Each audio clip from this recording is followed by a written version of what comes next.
Good morning. I just want to say a few words about the economy, and then I will take some of your questions.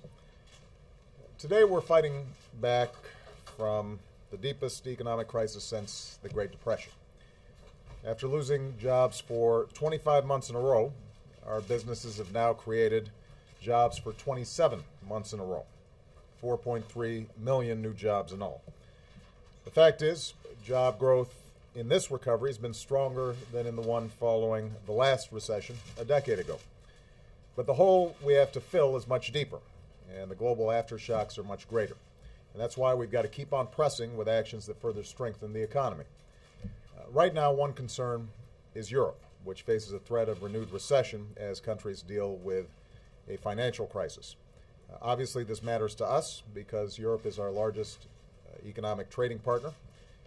If there's less demand for our products in places like Paris or Madrid, it could mean less businesses or less business for manufacturers in places like Pittsburgh or Milwaukee.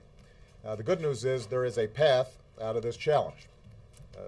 These decisions are fundamentally in the hands of Europe's leaders, and fortunately they understand the seriousness of the situation and the urgent need to act. I've been in frequent contact with them over the past several weeks, and we know that there are specific steps they can take right now to prevent the situation there from getting worse. In the short term, they've got to stabilize their financial system, and part of that is taking clear action as soon as possible to inject capital into weak banks. Just as important, leaders can lay out a framework and a vision for a stronger Eurozone, including deeper collaboration on budgets and banking policy. Getting there is going to take some time, but showing the political commitment to share the benefits and responsibilities of an integrated Europe will be a strong step. With respect to Greece, which has important elections next weekend, we've said that it is in everybody's interest for Greece to remain in the Eurozone while respecting its commitments to reform. We recognize the sacrifices that the Greek people have made, and European leaders understand the need to provide support if the Greek people choose to remain in the Eurozone. But the Greek people also need to recognize that their hardships will likely be worse if they choose to exit from the Eurozone. Over the longer term, even as European countries with large debt burdens carry out necessary fiscal reforms, they've also got to promote economic growth and job creation. As some countries have discovered, it's a lot harder to rein in deficits and debt if your economy isn't growing. So it's a positive thing that the conversation has moved in that direction, and leaders like Angela Merkel and François Hollande are working to put in place a growth agenda alongside responsible fiscal plans. The bottom line is the solutions to these problems are hard, but there are solutions. The decisions required are tough, but Europe has the capacity to make them, and they have America's support.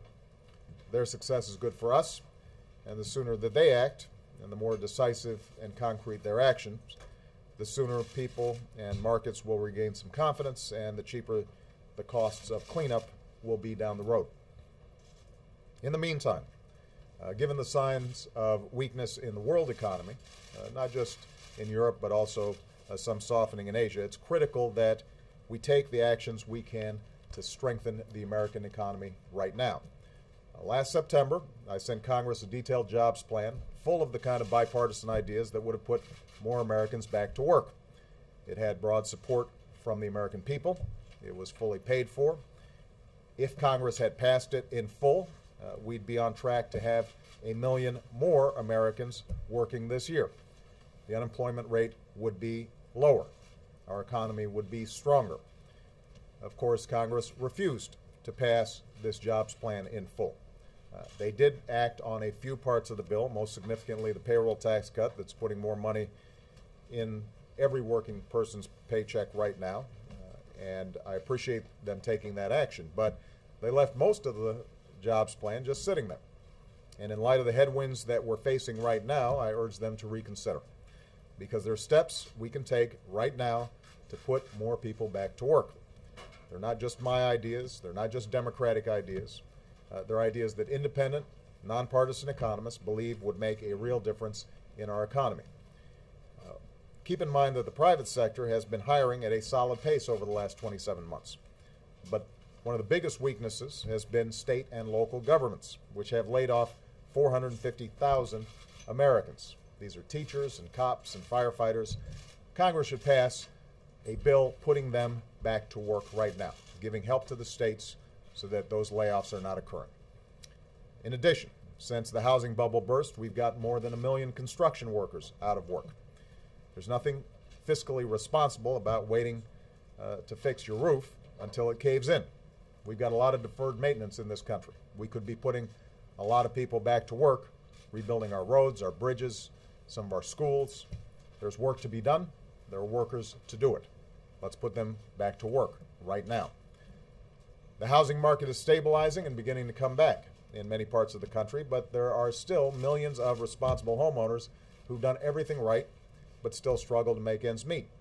So, as I talked about just a few weeks ago, let's pass a bill that gives them a chance to save an average of $3,000 a year by refinancing their mortgage and taking advantage of these historically low rates. That's something we can do right now. It would make a difference. Instead of just talking a good game about job creators, Congress should give the small business owners that actually create most of the new jobs in America a tax break for hiring more workers. These are ideas that, again, have gotten strong validation from independent, nonpartisan economists. It would make a difference in our economy, and there's no excuse for not passing these ideas. We know they can work. Now, if Congress decides, despite all that, that they aren't going to do anything about this simply because it's an election year, then they should explain to the American people why. There's going to be plenty of time to debate our respective plans for the future. That's a debate I'm eager to have. But right now, people in this town should be focused on doing everything we can to keep our recovery going and keeping our country strong. And that requires some action on the part of Congress. So I would urge them to take another look at some of the ideas that have already been put forward. And with that, I'm going to take a couple of questions, and I'm going to start with Karen Bowen, who is with Reuters, but as we all know, is about to go get a fancy job with the National Journal, and we're very proud of her. So congratulations to you, Karen. You get the first crack at it. Thank you very much, Mr. President. Could you tell the American people what role the United States is playing in the European debt crisis? And also, do you think European leaders have a handle on what's needed to stem the crisis? And finally, you talked about a number of ideas that you've already put forth to shield the American economy. Do you plan to give a speech or lay out additional ideas now that the crisis is really escalating? Well, a couple of things. First of all, the situation in Europe is not simply a debt crisis. You've got some countries like Greece that genuinely have spent more than they're bringing in, and they've got problems. There are other countries that actually were running a surplus and had fairly responsible fiscal policies, but had weaknesses similar to what happened here with respect to their housing market or their real estate markets, and that has weakened their financial system. So there are a bunch of different issues going on in Europe. It's not simply a debt crisis. What is true is that the markets, getting nervous, have started making it much more expensive for them to borrow, and that then gets them on a downward spiral. We have been in constant contact with Europe over the last, European leaders over the last 2 years. We have consulted with them both at the head of government and head of state level. I frequently speak to the leaders not only at formal settings like the G8, but also on the telephone or via video conference, and our economic teams have gone over there to consult.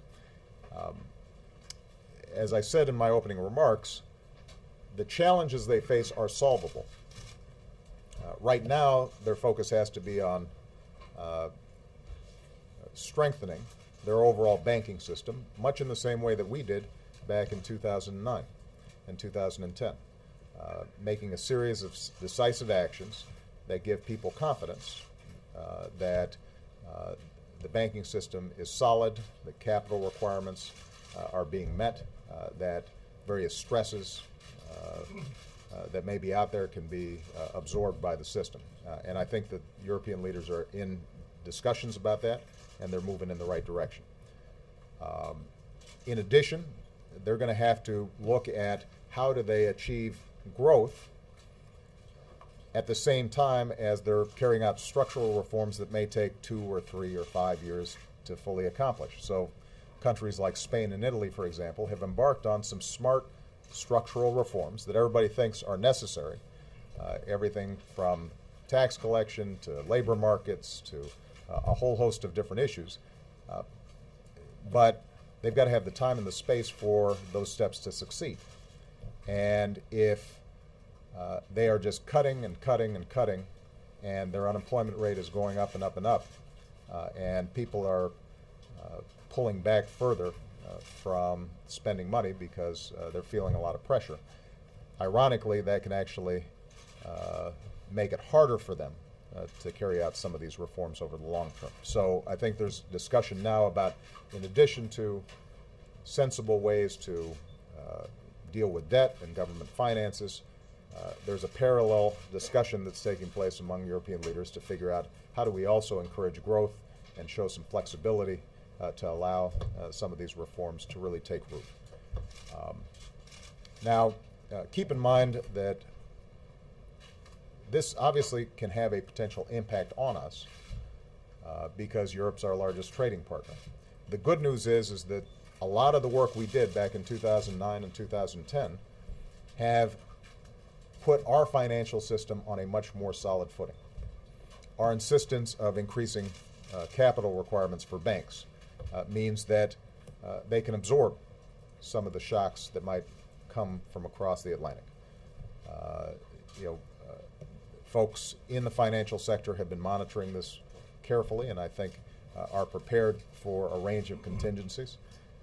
But even if we weren't directly hit in the sense that our financial system still stayed solid, if Europe goes into a recession, that means we're selling fewer goods, fewer services, and that is going to have some impact on the pace of our recovery. So we want to do everything we can to make sure that we are supportive of what European leaders are talking about. Ultimately, it is a decision that they've got to make in terms of how they move forward towards more integration, how they move forward in terms of accommodating the needs for both reform and growth. And the most important thing I think we can do is make sure that we continue to have a strong, robust recovery. So the steps that I've outlined are the ones that are needed. We've got a couple of sectors in our economy that are still weak. Overall, the private sector has been doing a good job creating jobs. We've seen record profits in the corporate sector. The big challenge we have in our economy right now is state and local government hiring has been going in the wrong direction. You've seen teacher layoffs, police officers, cops, firefighters being laid off. And the other sector that's still weak has been the construction industry. Those two areas we've directly addressed with our jobs plan. The problem is that it requires Congress to take action, and we're going to keep pushing them to see if they can move in that direction. Okay. Jackie Combs. Where'd Jackie go? There she is. Thank you, Mr. President. I'd like to ask you about what a couple other people have said about Europe. And one is that I'd like to know if you agree with former President Bill Clinton, who said in the past week that the Europeans' policies that you've described here today are much like those of the Republicans in this country. Politics of austerity that would, take us in the same direction as Europe, if you agree with that. The Republicans, for their part, have said that you're simply blaming the Europeans for problems that have been caused by your own policies. So I'd like you to respond to both of those, and also tell us precisely how much time you personally spend on the European situation. Any other aspects to the question? I do have more questions.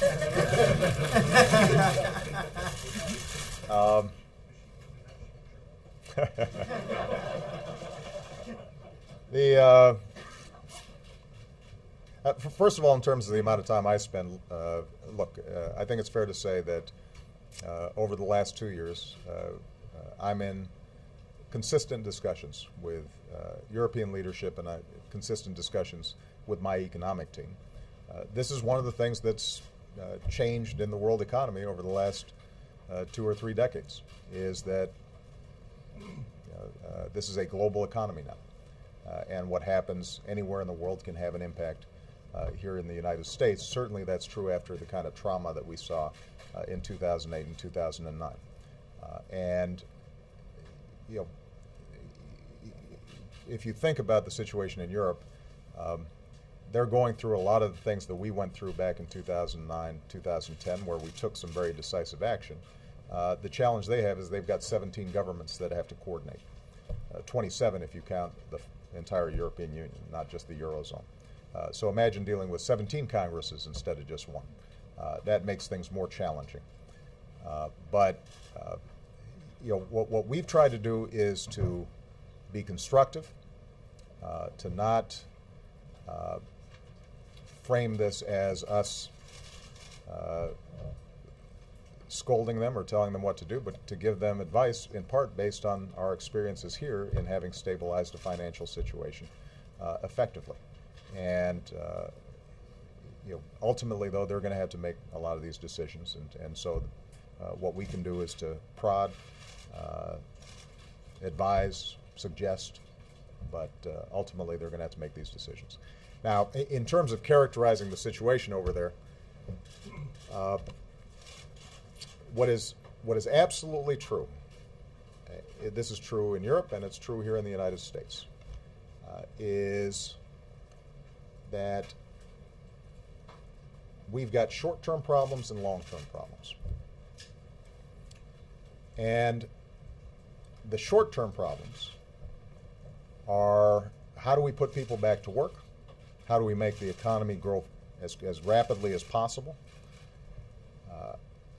How do we ensure that the recovery gains momentum?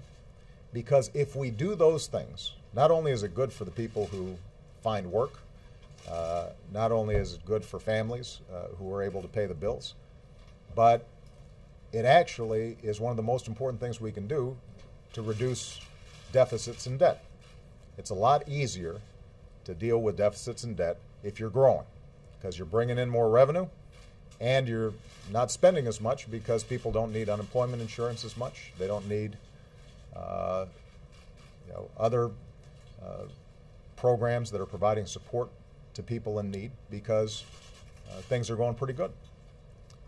Now, that's true here in the United States, and that's true in Europe. So the problem, I think President Clinton identified, is that if, when an economy is still weak and a recovery is still fragile, that you resort to a strategy of let's cut more, so that you're seeing government layoffs, reductions in government spending, severe cutbacks in major investments that help the economy grow over the long term. If you're doing all those things at the same time as consumers are pulling back because they're still trying to pay off credit card debt, and there's generally weak demand in the economy as a whole, then you can get on a downward spiral where everybody's pulling back at the same time. That weakens demand, and that further crimps the desire of companies to hire more people. And that's the pattern that Europe is in danger of getting into. You know, some countries in Europe right now have an unemployment rate of 15–20%. If you are engaging in too much austerity too quickly, and that unemployment rate goes up to 20 or 25%, then that actually makes it harder to then pay off your debts. And the markets, by the way, respond when they see this kind of downward spiral happening. They start making a calculation, well, if you're not growing at all, if you're contracting, you may end up having more trouble paying us off, so we're going to charge you even more. Your interest rates will go up, and it makes it that much tougher.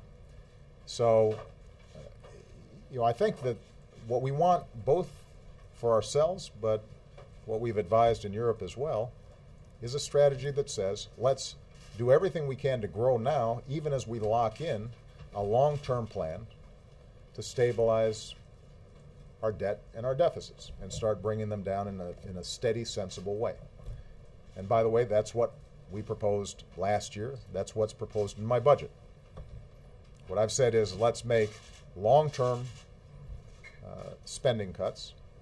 Let's initiate long-term reforms. Let's reduce our health care spending. Let's make sure that we've got a pathway, a glide path to fiscal responsibility. But at the same time, let's not underinvest in the things that we need to do right now to grow.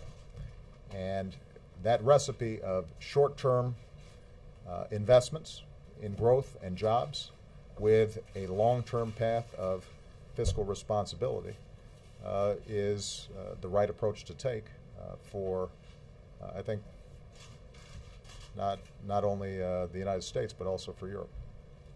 Okay. What about the Republicans saying that you're blaming the Europeans for the failures of your own policies? The truth of the matter is that, as I said, we've created 4.3 million jobs over the last 27 months, over 800,000 just this year alone. The private sector is doing fine. Where we're seeing weaknesses in our economy have to do with state and local government. Oftentimes, cuts initiated by governors or mayors who are not getting the kind of help that they have in the past from the federal government, and who don't have the same kind of flexibility as the federal government in dealing with fewer revenues coming in. And so, if Republicans want to be helpful,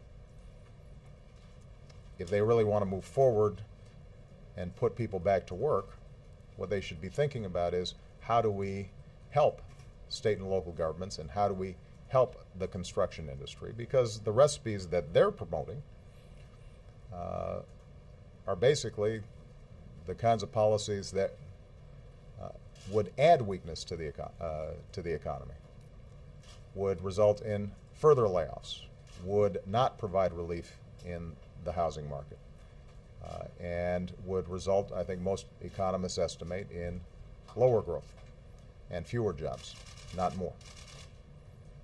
All right. David Jackson. Thanks, sir. There are a couple of books out with some interesting details about national security issues. There are reports of terrorist kill lists that you supervise. There are reports of cyber attacks on the Iranian nuclear programs that you ordered. Two things. First of all, what's your reaction to this information getting out in public? And secondly, what's your reaction to lawmakers who accuse your team of leaking these details in order to promote your re-election bid? Well, first of all, I'm not going to comment on the details of what are supposed to be classified items. Second, as Commander-in-Chief, the issues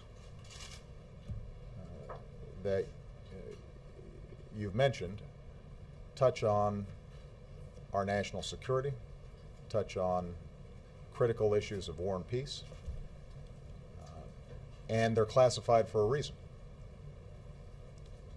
because they're sensitive, and because the people involved may, in some cases, be in danger if they're carrying out some of these missions. And when this information or reports, whether true or false, surface on the front page of newspapers, that makes the job of folks on the front lines tougher, and it makes my job tougher. Which is why, since I've been in office, my attitude has been zero tolerance for these kinds of leaks and speculation. Now, we have mechanisms in place where if we can root out folks who have leaked, they will suffer consequences. In some cases, it's criminal. These are criminal acts when they release information like this. And we will conduct thorough investigations as we have in the past. The notion that my White House would purposely release classified national security information is offensive. It's wrong, and people, I think, need to have a better sense of how I approach this office and how the people around me here approach this office. We're dealing with issues that can touch on the safety and security of the American people, our families, or our military personnel, or our allies. And so we don't play with that. It is a source of consistent frustration, not just for my administration, but for previous administrations when this stuff happens. And we will continue to let everybody know in government or after they leave government that they have certain obligations that they should carry out. But as I think has been indicated from these articles, whether or not the information they've received is true, the writers of these articles have all stated unequivocally that they didn't come from this White House, and that's not how we operate. Are there leak investigations going on now? Is that what you're saying? Of these stories? What I'm saying is that we consistently, whenever there is classified information that